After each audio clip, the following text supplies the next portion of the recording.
Hello guys, எல்லோரும் எப்படி இருக்கீங்க? நியூ இயர் எப்போ பேசணும், அதுக்கப்புறம் பேசவே இல்லை. இன்றைக்கி நாள் எப்படி போச்சு எல்லாருக்கும்? எனக்கு கொஞ்சம் ஒரு மாதிரி தாங்க போச்சு. ரொம்ப ஒரு மாதிரி சேட்ஃபுல்லாக அப்படி போயிட்டே இருந்துச்சு. அப்படி இருக்கும்போது தான் டக்குன்னு ஒரு ஐடியா வந்துச்சு. எதுக்கு நம்ம இப்போ நம்ம ரொம்ப சேடாக ஃபீல் பண்ணிகிட்ருக்கோம் அப்படின்னு தோணுச்சு. வெளியிலேருந்து யாரும் நம்மளை ஹீல் பண்ண வரமாட்டாங்க. ஸோ செல்ஃப் ஹீலிங் அப்படின்றத நம்ம தான் பண்ணணும் அப்படின்னு தோணுச்சு. சரி, அதை உங்ககிட்டயும் கொஞ்சம் ஷேர் பண்ணலாமே அப்படின்னு சொல்லிட்டு டக்குன்னு நான் வந்துட்டேன். செல்ஃப் ஹீலிங் அப்படின்றது என்ன? நம்மளே சரி பண்ணிக்கிறது தான்.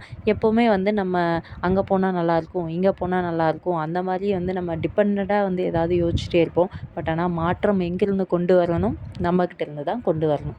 அப்போ அதுக்கு நம்ம செல்ஃப் ஹீலிங் பண்ணணும்.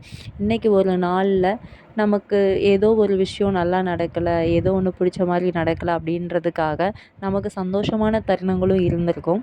அதை கொஞ்சம் நம்ம அப்படியே ஒரு ரீவைண்ட் பண்ணி காலையில் எழுந்ததுலேருந்து நைட்டு தூங்குற வரைக்கும் நம்ம என்னெல்லாம் நல்லது பண்ணியிருக்கோம், நமக்கு என்னெல்லாம் பாசிட்டிவாக நடந்திருக்கு அப்படின்றத நினச்சி பார்த்தாலே நம்ம 50% நல்லா ஹீல் ஆயிடுவாங்க.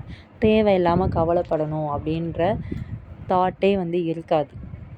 ஸோ இன்றைக்கி என்னோடய நாளை இப்போது நான் தூங்குறதுக்கு முன்னாடி அப்படி தான் நான் சரி பண்ணி ரொம்ப ஹாப்பியாக, அதாவது ஒரு 0 மோட்லேருந்து ஒரு 100 இதுக்கு அப் ஆன மாதிரி ஒரு ஃபீலிங் எனக்கு கிடச்சிச்சு. இதை உங்கள்கிட்ட ஷேர் பண்ணிக்கணும்னு தோணுச்சு, அதனால் ஷேர் பண்ணியிருக்கேன்.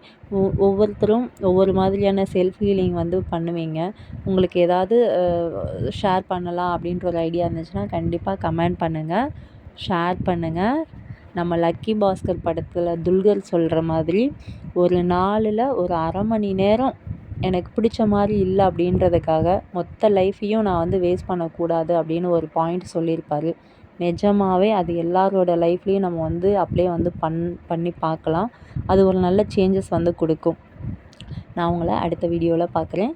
கண்டிப்பாக கமெண்ட் பண்ணுங்கள். தேங்க்யூ.